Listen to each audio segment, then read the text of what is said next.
Hey everybody, welcome back to Exploring Temecula. On today's video, we just spent a week in Paso Robles, did a lot of the winery tours and things like that, and I want to just give my opinion on Temecula versus Paso Robles. Not only the wineries, but what we felt overall about the city, the restaurants, the type of lifestyle, the people.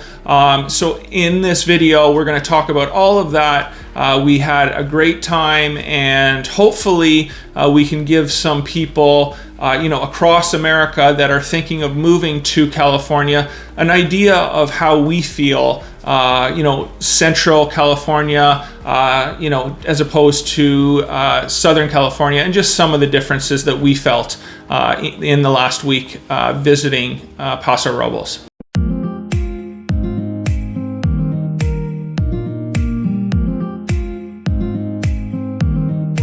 Okay guys, so the first thing I wanted to talk about were a few statistics that I thought were interesting. Paso Robles has an area of around 20 square miles with 200 wineries. Temecula is around 30 square miles with around 50 wineries. So as you can probably guess, everything revolves around the wineries in Paso Robles: restaurants, vacations, hotels.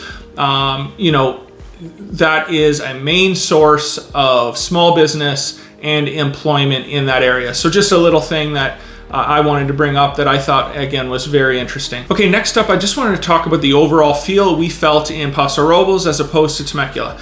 Number one, Paso Robles, fields, vineyards, very rural, no traffic.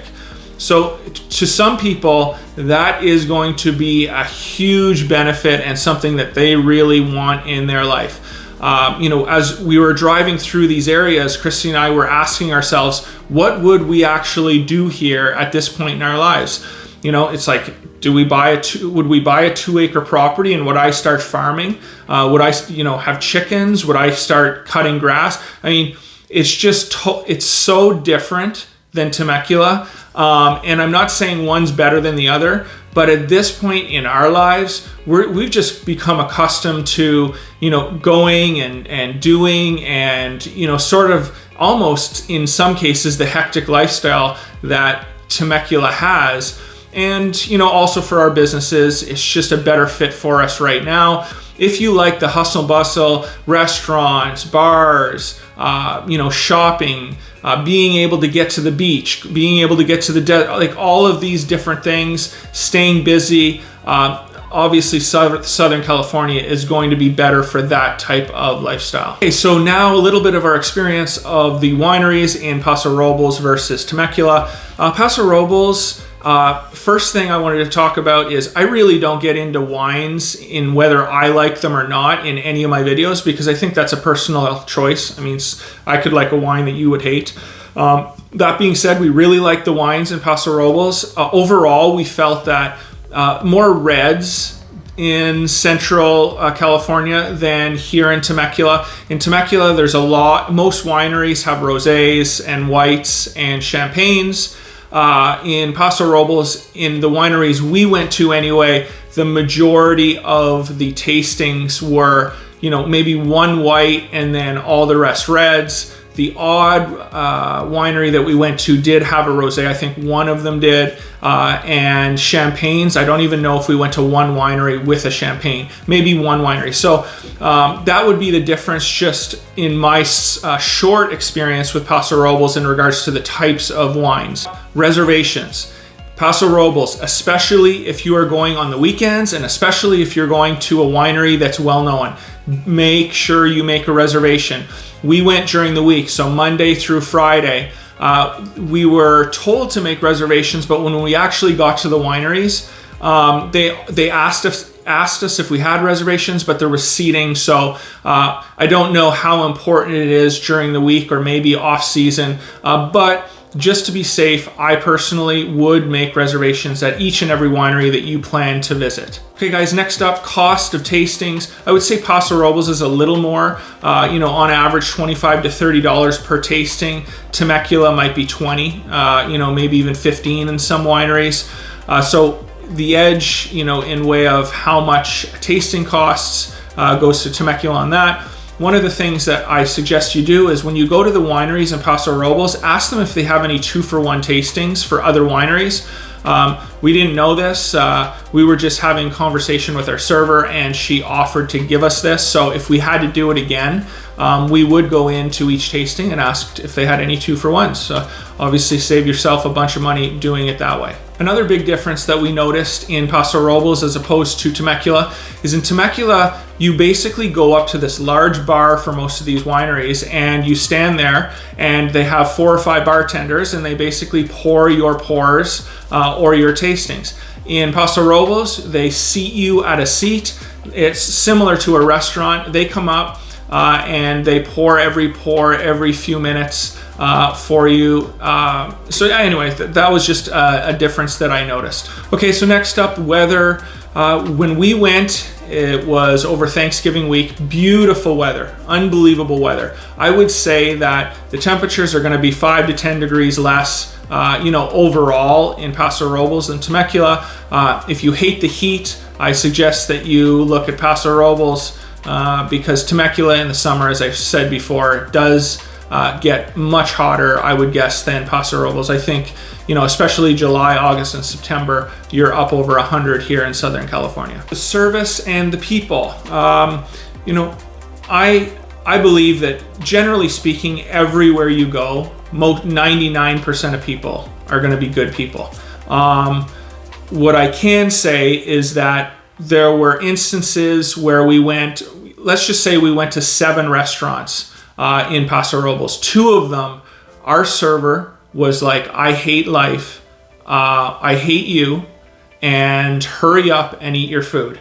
So that was one big difference. I talk about how Southern California, in my opinion, has an absolutely amazing service industry. I'm not saying all the food is great everywhere, but what I am saying is that when you go to a restaurant, more often than not, you're going to get pretty good service. You're going to get the person that actually, feels like they want to be there. And if they don't want to be there, they fake it that they want to be there. There were a couple instances that I just couldn't believe. The service just sort of maybe just a little stuck up. I don't even know how to explain it, but that's my experience in my short time with Paso Robles. And the reason I can say this is I've lived in Southern California, for 15 years. I could probably count on one hand on how many times I've had just an angry, annoyed server. I went to Paso Robles for a week and I had 2. So that was my first point. Second point was the people. Overall, very nice people in both Temecula and in Paso Robles. Southern California people are not that nice when you're driving. So that would be the time that I would say that people get the most annoyed is in their cars. Northern California, my experience, you have the people, and I don't know how to say this nicely or how to word this, but they think that they know better than you. I had an instance at a hotel where I had a lady in front of me. She yelled at a guy coming into the hotel with no mask on. She yelled at it was just, I couldn't even believe that this was happening. So I spoke up, and then, I'm not going to get into what I said, but bottom line is, 3 minutes later, her kids come in without any masks on. So we had a couple experiences like this. You get the people probably more often than in Southern California that are going to make you feel uncomfortable, that are going to make you feel that they are smarter than you. And again, I could be totally wrong. Again, all I'm saying is I've lived in Southern California for a long time, and I have never in my life in the last 2 years heard somebody yelling in a public place about to put your mask on. I'm there for 1 day, and it was unbelievable. So anyway, that's my opinion on it.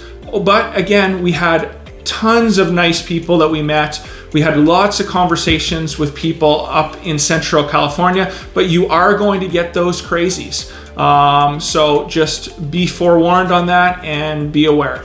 Okay guys, next up, restaurants. talk about this a lot. Temecula, in regards to overall food quality, overall restaurant quality of food, I give it, a 6, maybe a 7.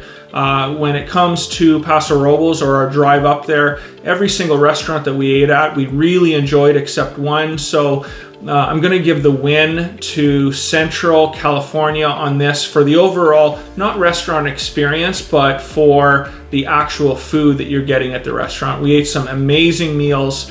One of the tips that I would give you, if you are planning on going to Paso Robles, eat at the Catch Bar and Grill and sit up at the bar. It's sometimes hard to get seating. It's very popular, but great seafood, and it's awesome. Just the vibe, the experience of just sitting there watching everybody cook for an hour and a half was really fun. So that's my suggestion there. The one restaurant that we think has really good quality food here in Temecula is called Goat and Vine, which is down in Old Town. So those two restaurants, both one in Temecula, one in Paso Robles, are ones that I would definitely check out. Okay, finally, just the overall feel of each town. As you can probably guess, Paso Robles is going to have that slower paced way of life, quaint restaurants all on one street. Really enjoyed that part of it coming from Canada, just a smaller town feel. So if that's what's of interest to you, Paso Robles is definitely going to win on that.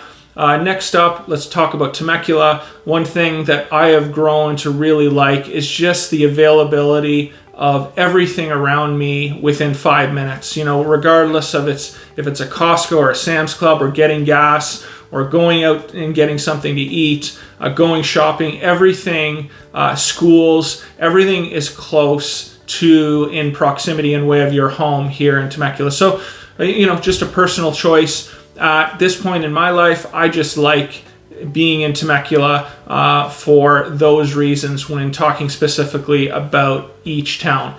So there you have it, guys. Just a little quick video on comparing Temecula to Paso Robles, or our trip to Paso Robles. Hope you enjoyed it. Hope you can take some of those tips and use them in your next trip to wherever you're planning to go.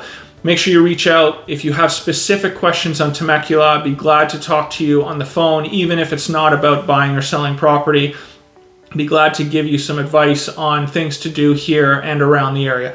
Thank you very much, and until next time, exploring Temecula.